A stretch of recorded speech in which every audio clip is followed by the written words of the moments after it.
अगर हम इसको देखते हैं जो 2023 के क्रिकेट वर्ल्ड कप में उन्होंने खेला था, इन्होंने मिडिल ऑर्डर में जो बल्लेबाज रखे हुए हैं वो निस्बतन, ये हो सकता है कि आप अच्छा ना खेलें लेकिन वो महारत रखते हैं। श्रेयस बहुत अच्छा खेलते हैं स्पिनर्स, केएल बहुत अच्छा खेलते हैं वनडे फॉर्मेट, अच्छा वनडे फॉर्मेट में स्पिनर्स को वो अच्छा खेलते हैं। और इसके साथ अगर आप देख लें मिडिल ऑर्डर में और कौन होगा, अगर ऋषभ पंत आता है तो वो भी आपके लिए कोई आसान नहीं होगा।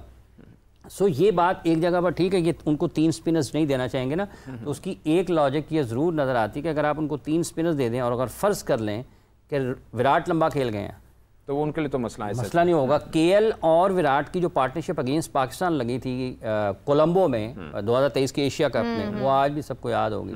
तो ये कहीं ना कहीं जो आपने कहा ना 3 स्पिनर्स वाला, ये मंतक दिमाग में बैठती है कि यार अगर 3 स्पिनर्स दे देंगे तो अगर एक को पढ़नी शुरू हो गई तो फिर ये हमारे पास कोई वो तो और ये सिर्फ इंडिया के खिलाफ नहीं, ये बांग्लादेश के खिलाफ भी प्लान, बांग्लादेश के खिलाफ भी होगा, वो भी स्पिनर्स को अच्छा खेलते हैं, उनको भी 3 स्पिनर नहीं देने हैं अब तक जो प्लान है। But of course pitch matter करेगी। पिंडी की पिच में तो फास्ट बॉलर ही बनता है जहां तक हमने देखा है, और दुबई की पिच में कभी स्पिनर को बड़ी अच्छी मिलती है, स्पोर्ट मिलती है, वो भी हमने देखा है। कभी फास्ट बॉलर वहाँ पर शॉर्ट पिच बॉल पे पाकिस्तान आउट हुआ पड़ा है इंडिया ने एक मैच में, और T20 का मैच था मेरा ख्याल है, तो वहाँ पे फास्ट बॉलर्स की मदद मिलती है। जी आप अच्छा, तो शाहीन की उड़ान वहीं से हुई थी ना 2021 में, नसीम की उड़ान वहीं पे हुई है ना 2021 में। इवन के हारिस रऊफ ने बड़ा अच्छा स्पेल किया था अगेंस्ट विराट कोहली, और विराट कोहली प्रेस कॉन्फ्रेंस में आके पाकिस्तान को वो मैच नवाज ने जितवाया था, मगर विराट कोहली ज़ाहिर है एक बड़ा क्रिकेटर है, उसने प्रेस कॉन्फ्रेंस में आके हारिस रऊफ के एक ओवर की तारीफ की। उसने कहा जो डेथ ओवर हारिस रऊफ ने किया है ना,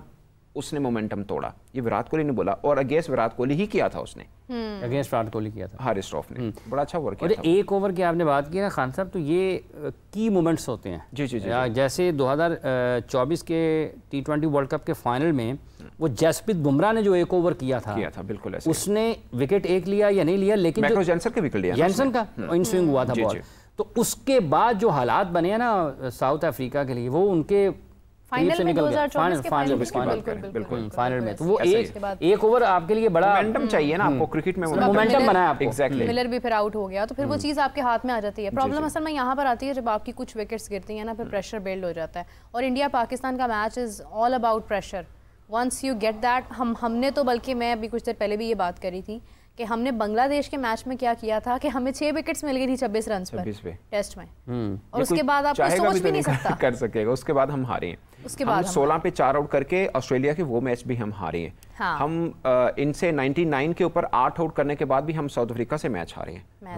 48 चाहिए, उस पिच के ऊपर 48 बहुत रन से थी, 48 बहुत रबाडा खेल गया, फिर वो रबाडा मैक्रो जॉनसन दोनों खेल गए, बहुत उसमें 48 रन बहुत थे जो उस पिच के ऊपर बहुत, यानी 99 पे 8 आउट कर दिए आपने तो नहीं बनता था, 8 आउट कर दिए ना, इसका मतलब ये है कि अब आपने अगले 10-15 रन्स में ऐसे ही बाकी विकेट, बल्कि मुझे याद है उस तक लंच ब्रेक था या टी ब्रेक हो रहा था, तो मुझे लगा कि ये ब्रेक से पहले ही फारिग हो जाएंगे। ब्रेक हुआ था, उसके बाद दोनों आए, ब्रेक के बाद ही हमें प्रॉब्लम आती है, ब्रेक के बाद, हालांकि ब्रेक के बाद नहीं आनी चाहिए थी। अगर फिटनेस आप जरा ताज़ा दम हो जाते हैं, कुछ चाय वाय लगा लेते हैं, कुछ ना कुछ आप ताज़ा दम होते हैं, सांस में। अच्छा मैं बताऊं मजे की बात, मुझे जो खुद को फील हो रहा है कि पाकिस्तान टीम का ना, हम सब कह रहे हैं कि पाकिस्तान का एडवांटेज, मैं पाकिस्तान के अंदर एडवांटेज को कम रेट कर रहा हूँ।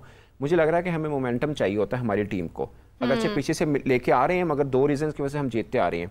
एक फास्ट बॉलर्स ने अच्छा परफॉर्म किया, टू सम एक्सटेंट अबरार ने अच्छी बॉलिंग की साउथ अफ्रीका के वनडे सीरीज के अंदर, दूसरा हारिस ने भी अच्छी बॉलिंग की, दूसरा साइम अयूब तो 50% मैचेस उनकी वजह से हम जीते हैं। अब वो माइनस हैं, फास्ट बॉलर अपनी पिचेस के ऊपर कितनी अच्छी बॉलिंग करेंगे, ये दूसरा फैक्टर है। उसके अलावा तीसरा कोई फैक्टर नहीं है हमारा जीतने का, अब उठा के देख लीजिए, ठीक है।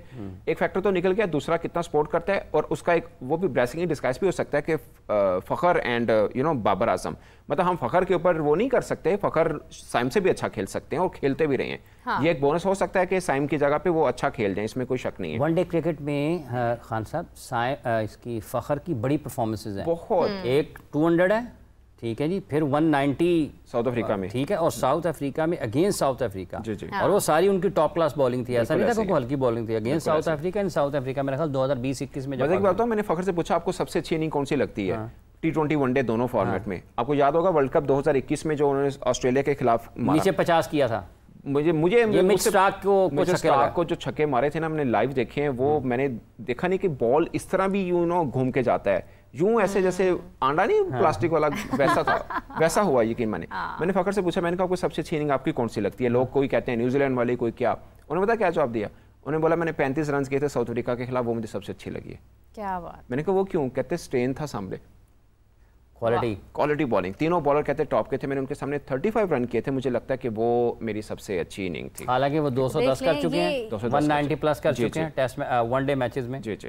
अच्छा, यहीं से आपको पता चल जाता है कि आपके स्टैट्स कितने इंपॉर्टेंट है और क्वालिटी कितनी इंपॉर्टेंट है। और हम लोग ज्यादा बात करते हैं रैंकिंग पर, स्टैट्स पर, इसका 100 हो गया, इसकी 50 हो गई, लेकिन हम ये नहीं देखते हैं कि मैच विनिंग स्ट्रेटजी किसकी ज्यादा बेहतर है। और उसी चीज में रैंकिंग को खैर मुझे नहीं लगता कि कोई बंदा इतना ज़्यादा वेटेज देता है। रैंकिंग बस ठीक है, एक है। मुझे लगता है कि टेस्ट की रैंकिंग मीनिंगफुल है क्योंकि सब टीमें अपने स्ट्रॉन्ग स्क्वाड के साथ अब खेलती हैं, जस्ट बिकॉज ऑफ WTC अब खेलती हैं। बाकी वनडे T20 में अब स्विच करते हैं, फॉर्मेट में स्विच करते हैं कि हमें को रेस्ट दे देते हैं और ये वो, तो वहाँ पे मुझे नहीं लगता रैंकिंग को इतना ज़्यादा मैटर कर रही है। अच्छा, आपने बहुत सारे खिलाड़ियों को देखा, भट्ट साहब को भी देखा आपने? सलमान भट्ट साहब को भी देखा, बल्कि मैंने उन्होंने क्या, मैं कहा भाईजान टीवी तरह दसो, इतने दसो इन्होंने।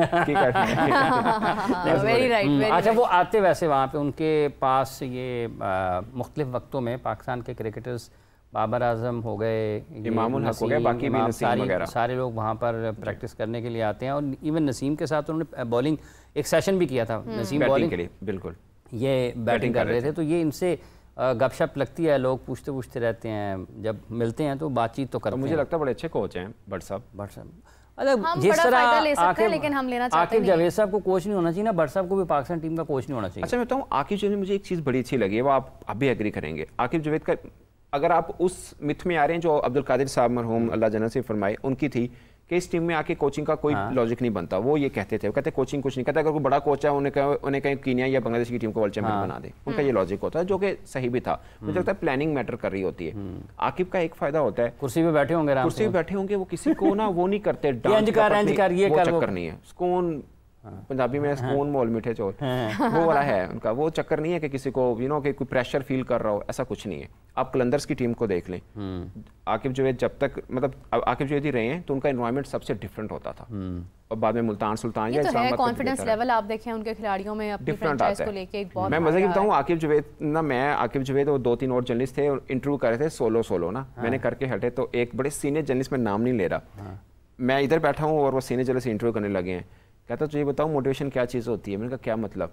कहता अगर कहे तो मैं, यूँ मेरे तरफ मुड़ के करें, कहता कहे तो मैं इसको इतना पजल कर दूंगा, ये सीनियर जर्नलिस्ट है, इससे बात नहीं होनी। मैं कहा ला करिए। तो कह रहा है ये देखना, ये इंट्रो भी नहीं दे पाएगा। तो करूँ मैं कहा ले करे। तो मीडिया इंटरेक्शन कैसा हुआ? मीडिया इंटरेक्शन आज के दिन नहीं था, कल है। कल मोस्ट प्रोबेबली शायद कोई क्रिकेटर दें या आकिब जावेद खुद आ जाए। आकिब साहब खुद आ जाए, मैं आप ही गल करन। तो कुर्सी पे बैठे होंगे, टांग पे टांग रख के? नहीं, खड़े सन आज। बैठे नहीं? मतलब बैठे भी होंगे, मैंने ज्यादा खड़े देखा है। वो सामने काली ऐनक लगाई हुई थी। हाँ जी, ऐनक वही लाई है। हाँ, काली सामने खड़े थे।